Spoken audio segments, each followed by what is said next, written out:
बेटा ये next topic हमारा है electric field lines. Electric field lines जो पहले वीडियो है उसमें भी हम बता चुके हैं कि इलेक्ट्रिक फील्ड लाइंस कौन सी होती हैं।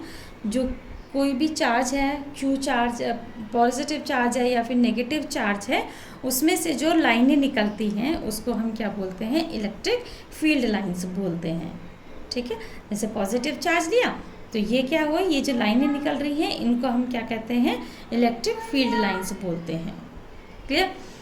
अब यहाँ पर जो फील्ड लाइंस हैं वो कहाँ पर ज़्यादा होगा, वो इसके यहाँ पर देखिए, जहाँ से ये निकलना शुरू होती है वहाँ पर बहुत ज़्यादा इसकी डेंसिटी होती है। डेंसिटी होने की वजह से ये क्या होगा, ज़्यादा ये लाइनें जो हैं बहुत पास पास आ जाएंगी। ठीक, तो यानी कि यहाँ पर हमारी जो इलेक्ट्रिक फील्ड लाइंस है वो बहुत स्ट्रॉन्ग होगी, और जैसे जैसे दूर जाएंगे ये, जैसे जैसे दूर जाएंगे तो इनकी डेंसिटी क्या होगी, कम होती चली जाएगी। यानी कि ये जो लाइनें हैं ये कैसी होती चली जाएंगी, सेपरेट होती चली जाएंगी। इसकी आप एक बार रीडिंग ले लेंगे तो आई एम श्योर वो समझ में आ जाएगा। देखिए जैसे इस वाले डायग्राम से भी समझने की कोशिश करेंगे आप। इस ओ पॉइंट पर क्यू चार्ज रखा हुआ है, तो यहाँ पर हमने कोई भी दो चीज़ ले ली, दो फील्ड रख ली है यहाँ पर। तो इसमें से देखिए, एक ये आर रखा है और एक ये एस रखा है।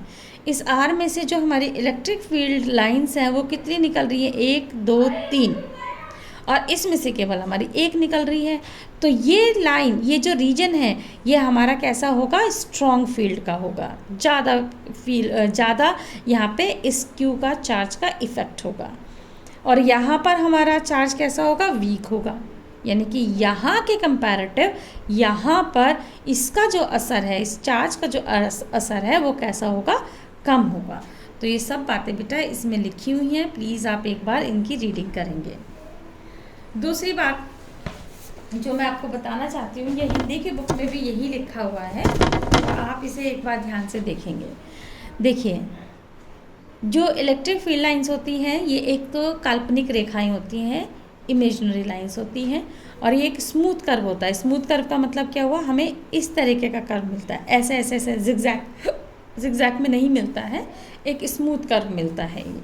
ठीक है, और यदि पॉजिटिव चार्ज होगा, ये वाली बात मैंने आपको पहले ही बताई थी बेटा, कि यदि पॉजिटिव चार्ज होगा तो जो इलेक्ट्रिक फील्ड लाइंस होगी कैसी होगी, आउटवर्ड होगी, बाहर की तरफ, इस तरीके से। यदि माइनस चार्ज होगा तो कैसी होगी, इनवर्ट होगी, अंदर की तरफ ये हमारे चार्जेस की डायरेक्शन होगी। ठीक है, यदि हमारा एक प्लस चार्ज होगा और एक माइनस चार्ज होगा तो कैसी होगी, कि यहाँ से प्लस से चलेंगे माइनस पे ख़त्म, प्लस पे चली माइनस पे ख़त्म, इस तरीके से ये कर्व बनाएंगे। बहुत सारी लाइनें होती हैं, इधर उधर सब आसपास सब इसकी लाइनें होती हैं।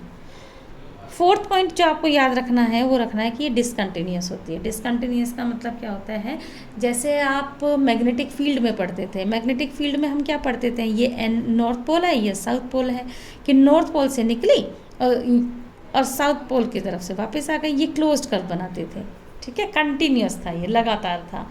लेकिन इलेक्ट्रिक फील्ड लाइंस में क्या होता है बेटा, इसमें ये होता है कि ये यहाँ से पॉजिटिव से चली और नेगेटिव पे ख़त्म, ये वापस नहीं आएंगी।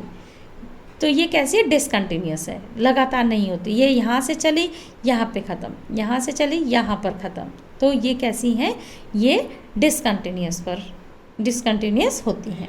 ठीक है, अच्छा ये बात भी आप याद रखेंगे कि जो इलेक्ट्रिक फील्ड लाइंस होती हैं वो एक दूसरे को कभी भी इंटरसेक्ट नहीं करती हैं, कभी भी एक दूसरे को नहीं काटती हैं, हमेशा अलग अलग रहती हैं।